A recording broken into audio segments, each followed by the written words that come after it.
அவள ஒரு சீமான்றாங்களா, அவன் கேவலமானவன், அவர் மட்டமானவன். விஜய் பத்தி பேசிட்டே இருக்கிறான்.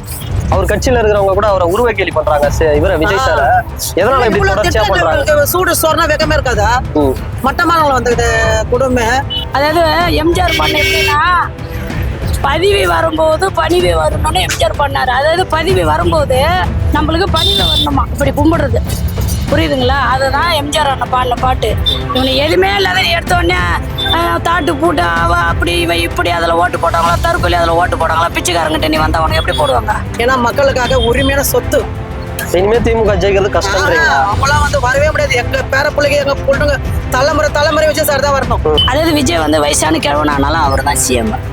அதை நாங்கள் லேடிஸ் பார்த்து தேர்ந்தெடுக்குது, புரியுதுங்களா? எப்படின்னா அதிமுக வந்தாலும் திமுக வந்தாலும் அந்த கொள்ளை திருடு ஆன்ஸு கெஞ்சி அடிக்கிறது, குடிச்சிட்டு பொம்பளையை தொடுறது, குடிச்சிட்டு பொம்பளை மேலே கையை போய் பின்னாடி தோளில் கையை போடுறது, இப்படியெல்லாம் அரோஜகம். இப்போ விஜய் வந்ததுல இருந்து அவங்களாம் வந்து இன்னும் பேச்சை குறைச்சா நல்லா இருக்கலாம். சும்மா பேசுறதா மக்கள் ஒன்று சேர்ந்தா அவங்க தாங்க மாட்டாங்க. நான் மட்டும் சொன்னேன் விஜய் தான் சிஎம். என்னைக்கு அவர் அறிவிச்சாரோ விஜய் தான் சிஎம். விஜய் தவிர வேற யாரும் வர முடியாது.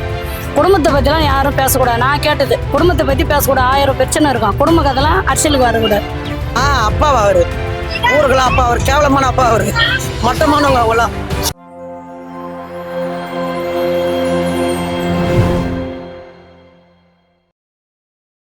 100 நாள் ஆச்சு விஜய் முதலமைச்சராகி. இந்த ஆட்சி 100 நாள் எப்படி இருக்கு? எதுவும் சொல்றது குறை இல்ல, நல்லதுதான் பண்றாரு. எவ்வளவு வந்து போதை பொருள், அப்புறம் வந்து எவ்வளவு பேருக்கு கரண்ட் 40 வருஷமா இல்லாதவங்களுக்கு எல்லாம் கரண்ட் வசதி பண்ணி கொடுத்துருக்காரு. வீடு, ரோடு, தண்ணி எல்லாமே கொடுத்துருக்காரு. அதுல எந்த குறை இல்லையா? உதயநிதி ஸ்டாலின் கைதாகி வெளியே வந்த அப்புறமா நான் பேசுனது சரிதான், நான் இப்படிதான் பேசுவேன், இன்னும் 100 வாட்டி பேசுவேன்றாரு. அவருக்கு அப்படி சொல்றதுக்கு என்ன காரணம்? 100 வாட்டி பேசலாம்னா 100 வாட்டி ஜெயிலுக்கு தான் போவாரு. பேசக்கூடாது இல்ல. அப்போ ஆட்சியில வந்து லேடிஸ் நாங்க ஓட்டு போடாதோ, நீங்க எல்லாம் வந்து முதலமைச்சர் சிஎம் ஆனீங்க. அப்பெல்லாம் பொம்பளைங்களே தெய்வமா நினைச்சீங்க. இப்ப பொம்பளை பத்தி அல்காரமா ஏன் பேசுறீங்க? 100 வாட்டி பேசினாலும் 100 வாட்டி ஜெயில் தான். பேசக்கூடாது, லேடிஸை பத்தி பேசவே கூடாது. சீமான் இருக்காருல, சீமான் சும்மா அவரு வந்து என்ன சொல்றாருன்னா, இதுக்கு முன்னாடி வரைக்கும் திமுக வந்து நான் ஒழிக்கிறதுக்கு பண்ணேன், ஏன்னா இப்ப நான் ஒழிக்க வேண்டியது தாவேக்கா விஜய தான் ஒழிச்சாகணும் அப்படின்றாரு. ஏன் சீமான் திடீர்னு இப்படி மாறுறது என்ன காரணம்? திமுக கட்சி ஸ்டாலின் கிட்ட பணம் வாங்கிட்டாரு. ஆமா, பணம் கார் எங்கிருந்து வந்தது? அவர் வந்து வீடு இந்த இது என்னது பிளாட் இதெல்லாம் எங்கிருந்து வந்தது?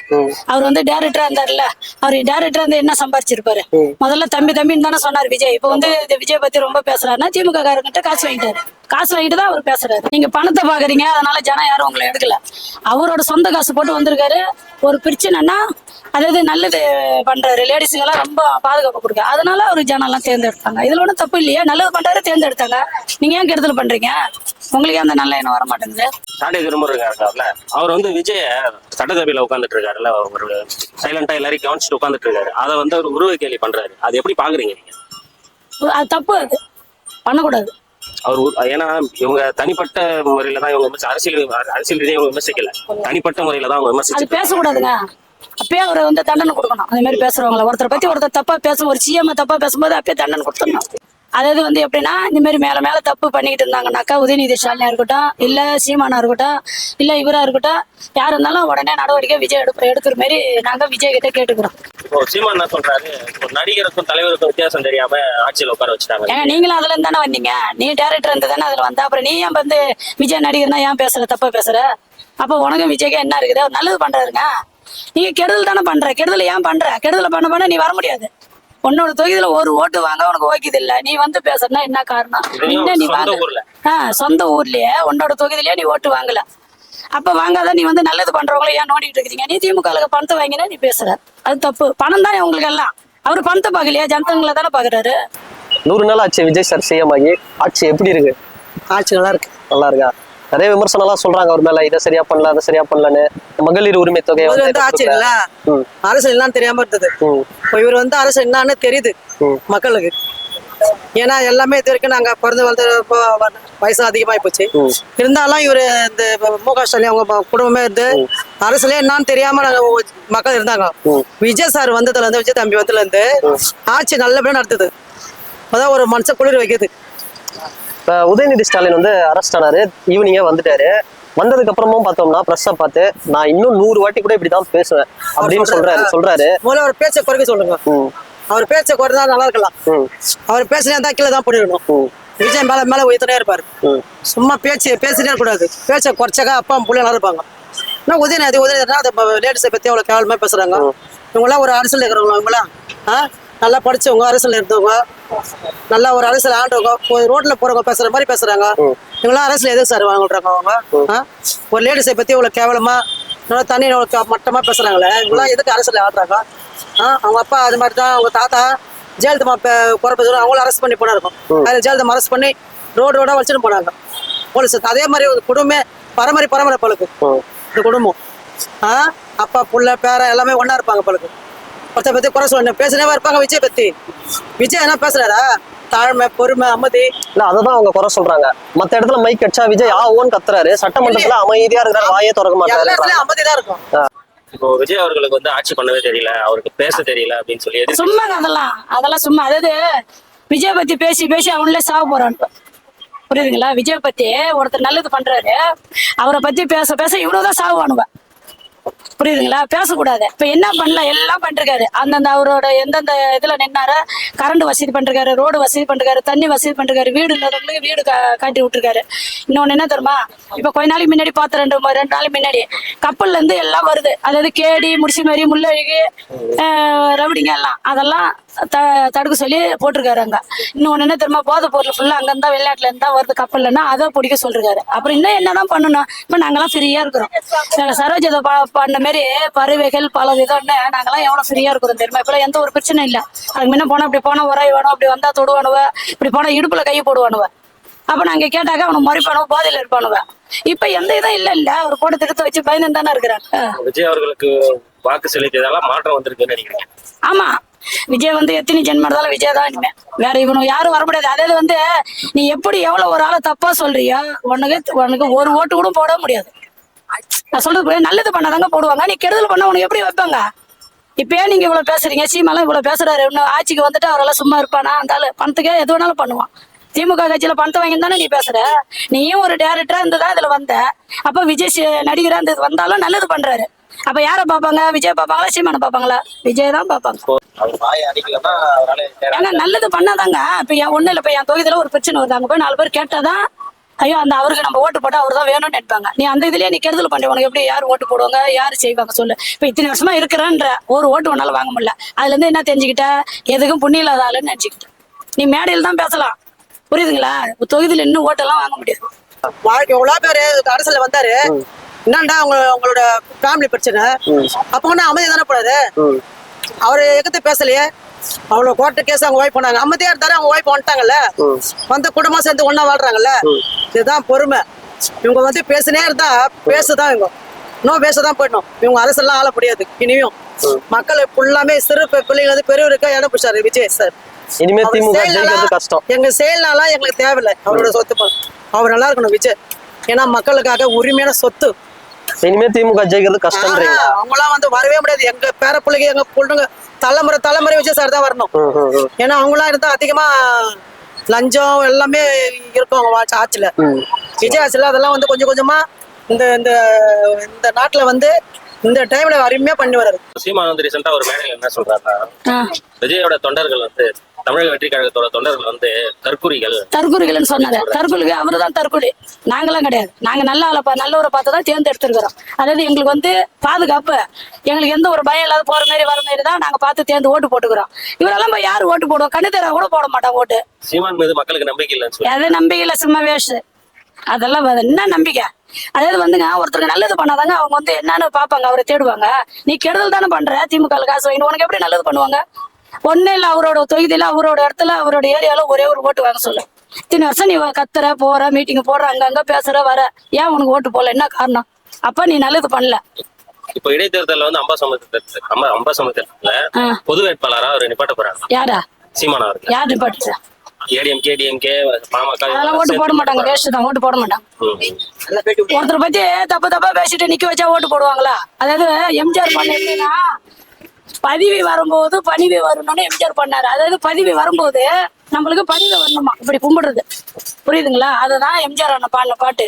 இவனு எதுவுமே இல்லாத எடுத்த உடனே தாட்டு பூட்டு அவ அப்படி இவ இப்படி அதுல ஓட்டு போட்டாங்களா, தற்கொலை அதுல ஓட்டு போட்டாங்களா, பிச்சைக்காரங்கிட்ட நீ வந்தா உனக்கு எப்படி போடுவாங்க? போட மாட்டாங்க. அவர் வந்து தொடர்ந்து மக்களை வந்து அவருக்கு ஓட்டு போடாதவங்க வந்து ரொம்ப கீழ்த்தரமா ஓட்டு போட்டாலும் போடாட்டு போனாலும் அவருக்கு போட மாட்டாங்க. அவர் பேசுறது தப்பு. பேச அவங்க எல்லாம் வீணா தான் போவாங்க. தொண்டை காஞ்சி ஹார்ட் அட்டாக் வந்து சாவுவாங்க. 10க்கு எவ்வளவு மார்க் கொடுப்பீங்க? ஃபுல் மார்க் அவருக்கு தான். 10 இந்த 5 1 2 கிடையாது. எல்லா மார்க்கும் அவருக்கு தான். ஒரு ஸ்டெப் எடுக்காரு, நல்ல மனசு குளிர வைக்குது. சீமான் இருக்கிறாருங்களா, அவர் இவ்வளவு காலமா திமுக வந்து இதுக்கு சம்பந்தமே கிடையாது. இப்ப விஜய மட்டும் தான் அட்டாக் பண்றாரு. அந்த வெளிநாட்டுல கத்துற மாதிரி கத்துனே இருக்கிறான், தீவிரவாதி மாதிரி. அவளும் ஒரு சீமான்றாங்களா, அவன் கேவலமானவன், அவர் மட்டமானவன். விஜய் பத்தி பேசிட்டே இருக்கிறான். அவர் கட்சியில இருக்கிறவங்க கூட அவரை உருவ கேலி பண்றாங்க. இவர விஜய் சார் எதனால இப்படி தொடர்ச்சியா பண்றாங்க? சூடு சோறுனா வெக்கமே இருக்காதா? மட்டமானவங்க வந்து குடும்பம் பேச எவ்வளவு திட்டுறாங்க, எவ்வளவு செருப்படினா வாங்குறாங்க, அப்பனா அடங்க மாட்டானுங்க. அமைதியான்றது. சீமான் வந்து திமுகவோட கூட்டணி சேர்ந்து அரசுல வந்து என்ன பேசுறாரா? சரி, கலைஞரை பத்தி என்ன பேசுறாரா? கலைஞர் சரி இல்ல, புள்ள எல்லாம் பேசுறாரு. அவர் மாட்டினா அவரோட இது போயிடுறாரு. அவர் கஷ்டப்பட்ட இதில் தான் அவர் வாழ்றாரு. நான் இவங்க குடும்பமே வந்து ஊர் சொத்துல வாழ்ந்தவங்க. இன்னும் இது இல்லையே, என்ன பெரிய எதுனா ஆடுறாங்க. இன்னும் இதை நம்ம இப்ப சம்பாதிக்க முடியலையே, மந்திரில இருந்து விட மாட்டான் பழக்கன்னு சொல்லிட்டு ரொம்ப ஸ்டெப் எடுக்கிறாங்க. ஆனா இவங்க எடுக்க பேர் அவங்கள பேச்சை குறைச்சாக்க நல்லா இருக்கும். பேசினே இருக்கிறானுங்க. இதெல்லாம் லேடிஸ் மேல குறை, தண்ணி கேவலமா பேசுறாங்க. எதை பாரு எலும்பு உடைப்பேன், இவன் யாரு உடைக்கிறதுக்கு? மக்கள்லாம் சேர்ந்தாக்கா இவங்க என்ன பண்ணுவாங்க? விஜய்க்கு எவ்வளவு கத்துச்சாலும் நான் பணம் விவசாயத்து இவனா பணம் கொடுத்து ஒவ்வொருத்தருக்கு 5000 ரூபாய் நாங்களும் போய் வாங்கணும். எங்க பணத்தை நாங்க வாங்கணும். ஆனா ஓட்டு யாரு போட்டா விஜய் தான் போட்டோம். இவங்களாம் வர முடியாது. எங்க பணத்தை இவங்க வாங்கி எங்களுக்கோ கொடுத்து ஓட்டு போட சொன்னாங்க. ஆனா விஜய் வந்து அதோட மனசுக்காக தான் நாங்க போட்டோம். கழுத செய்வாரு, பிள்ளைங்களை பத்தினும் லைஃப் நினைக்கல, அவரு மக்களுக்காக தான் நினைக்கிறாரு. அதாவது விஜய் வந்து வயசான கிழவனானாலும் அவர் தான் சிஎம். அதை நாங்க லேடிஸ் பார்த்து தேர்ந்தெடுக்கிறது. புரியுதுங்களா? எப்படின்னா அதிமுக வந்தாலும் திமுக வந்தாலும் அந்த கொள்ளை திருடு ஆன்ஸு கெஞ்சி அடிக்கிறது, குடிச்சிட்டு பொம்பளைய தொடுறது, குடிச்சிட்டு பொம்பளை மேல கை போகும்போது பின்னாடி தோல்ல கை போடுறது, இப்படியெல்லாம் அராஜகம். இப்போ விஜய் வந்ததுல இருந்து இப்போ எந்த ஒரு அராஜகமும் எங்க காதுல வாங்கல, நாங்களும் பார்க்கல. ஒரு ஆபீஸுக்கு போனாலும் ஒரு மரியாதை. புரியுதுங்களா? நாங்களாம் படிக்காதவங்க தான். ஒரு ஆபீஸுக்கு போனாலும் மரியாதை இல்லை. ஒருத்தர் பழகுனா கூட ஐயோ இவங்கெல்லாம் விஜய் கட்சியில இருப்பாங்க, நம்ம எதனா கிண்டல் பண்ணா நம்மள வந்து தேவையில்லாத உள்ள தூக்கி போட்டுருவாங்க அப்படின்னு ஒரு மரியாதை கிடைக்கிறதுல லேடிஸ். குடும்பத்துல கிடைக்கிறது வேற, வெளியில போகும்போது கிடைக்கிறது வேற. அப்ப அவ்வளோ யாரால வருது? விஜயில வருது. அவ்வளவுதான். விஜய் தான் வேணும். இவங்க வந்து கேஸ் போடுறது தப்பு விஜய் மேல. விஜய்க்கு நல்லது சொல்லி கொடுத்து ஏங்க நீங்க நில்லுங்க, ஜனெல்லாம் வந்து நல்லது பண்றீங்க, திருப்பி அவங்க தப்பு பண்ண மாட்டாங்க. என்ன நினைக்கிறேன், இதோட திருந்திட்டா நல்லது. நல்லா இருந்தா சரிதான். ஆனா இதுக்கப்புறம் எந்த தப்பு பண்ணா இருந்தா பரவாயில்ல. விஜய் மேல எந்த ஒரு குறை சொல்லாத. பொண்டாட்டியே குறை சொன்னா எவ்வளவு பேர் என்னென்ன வெளியில பேசுனாங்க தெரியுமா? பொண்டாட்டி வச்சுன்னு வாழல இருங்க, பொண்டாட்டி வச்சு அது அசிங்கம் தானே. ஒருத்தன் கேட்டுட்டானா அது தப்பு தானேங்க. யாரா கூட இருக்கட்டும், அவர் எவ்வளவு நொந்து போயிருப்பாரு சொல்லுங்க. தப்பு தானே. என்னன்னு தெரியுமா பேசுனாங்க? பொண்டாட்டியே பார்க்கல, குடும்பத்தையே பார்க்கல, அவங்களாம் என்ன ஜெயிக்க போறான் அப்படி இப்படின்னாங்க. ஆனா நான் மட்டும் சொன்னேன் விஜய் தான் சிஎம். என்னைக்கு அவர் அறிவிச்சாரோ விஜய் தான் சிஎம். விஜய் தவிர வேற யாரும் வர முடியாது. குடும்பத்தை பத்தி எல்லாம் யாரும் பேசக்கூடாது. நான் கேட்டது குடும்பத்தை பத்தி பேசக்கூடாது. 1000 பிரச்சனை இருக்கும். குடும்ப கதெல்லாம் அரசியலுக்கு வரக்கூடாது. நீ இப்ப சண்டை போட்டு இருப்பாங்க, நாளைக்கு கூடிக்குவாங்க. அதெல்லாம் பொண்டாட்டி புருஷன் பிரச்சனை. விஜய் சார் குடும்பம் ஒண்ணு சேர்ந்துச்சு. இப்ப இவங்க எதை வச்சு விஜய் குறை சொல்லுவாங்க? நீங்க சொல்லவே முடியாது, சொல்ல முடியாது. இன்னும் மூஞ்சி கறி பஸ் தான் போகணும். வந்தாங்க அழகா வந்து உணவு சேர்ந்தாங்க. இவங்க சொன்னாங்க தெரியுமா, இவங்களை காண அவங்கள காண சேர்ந்தா இவங்க தான் காணாதப்படுவாங்க, ஓடுவாங்க தெருவாள் மட்டும் பாருங்க. இன்னும் பேசுறேன் இருந்தா மக்கள் உணவு சேர்ந்தா இவங்களாம் தாங்க மாட்டாங்க. நான் ஊர் மக்கள் எல்லாம் சேர்ந்து நிற்கிறாங்க. இவங்க சும்மா பேசினே இருக்கிறானுங்க. மொத்தத்துல இந்த 100 நாள் ஆட்சிக்கு நீங்க 10க்கு எவ்வளவு மார்க் கொடுப்பீங்க? ஐயோ, இந்த 100 நாள் ஆட்சிக்கு 10க்கு எவ்வளவு கொடுக்கலாம்? 10 கொடுக்கலாமா, 9 கொடுக்கலாமா, 8 கொடுக்கலாம்? அதிகமா கொடுக்கணும். அவர் இன்னும் நல்லா இருக்கணும். அவர் நல்லா இருந்தா நாங்க நல்லா இருந்த மாதிரி. சரி, விஜய் சார் குடும்பம் நல்லா இருந்தா நாங்க நல்லா இருந்த மாதிரி. அவர் குடும்பம் பத்தி கொஞ்சம் ஃபீல் பண்ணல. மக்களுக்காக நல்லா இருக்கணும். ஒரு ஸ்டெப் எடுத்தா இருப்பாரு. முதல்ல வந்து அந்த போதையை கட் பண்ணினாரு, அது கரெக்டான. ஸ்கூல்ல வந்து பிள்ளைகளுக்கு மது இதெல்லாம் போதெல்லாம் இது பண்ணிடுறாரு. அதெல்லாம் நல்ல வார்த்தையா கொண்டு வர்றாரு. இவங்க வந்து அதெல்லாம் செய்யலையா? மக்கள் ஆட்சியில வந்து என்ன செஞ்சாங்க? இவங்கெல்லாம் ஒண்ணுமே செய்யலையா? இதை பண்ணலாம் அதை பண்ண இன்னும் அதெல்லாம் விட்டு அதெல்லாம் வித்து இன்னும் பணம் சம்பாதிக்கலாமா? அந்த ஸ்டெப்பில் தான் இவங்க வாழ்ந்தாங்க. இன்னும் இதை மேல பணம் சம்பாதிச்சு அந்த குடும்பம் எங்க பணம் சேர்த்துன்னு இவ்வளவு கடைக்காரன் ஆகி இப்ப விஜய் சார் தானே கொடுத்துனுக்கிறாரு. எங்க தம்பி விஜய் எங்க உரிமையான சொத்து சொல்லுங்க. இன்னும் உங்க மூஞ்சி கறி பூசி போடும். ஒரு குழந்தை ஒண்ணு சொல்லுது விஜய் அங்கிள் இவனுக்கு சூடு சொல்லணும் இல்ல? இவங்களை யாரும் சொல்லிக்கிறாங்களா? ஒரு குழந்தைங்க சொல்லிக்குதா? உலகம் முறை சொல்லுங்க. அப்பான்னு சொல்லி அப்பாவா அவரு? ஊருக்கெல்லாம் அப்பா அவர் கேவலமான அப்பா அவரு, மட்டமானவங்க அவங்களாம். அவங்களாம் வந்து இன்னும் பேச்ச குறைச்சா நல்லா இருக்கலாம். சும்மா பேசுறதா மக்கள் உணவு சேர்ந்தா அவங்க தாங்க மாட்டாங்க.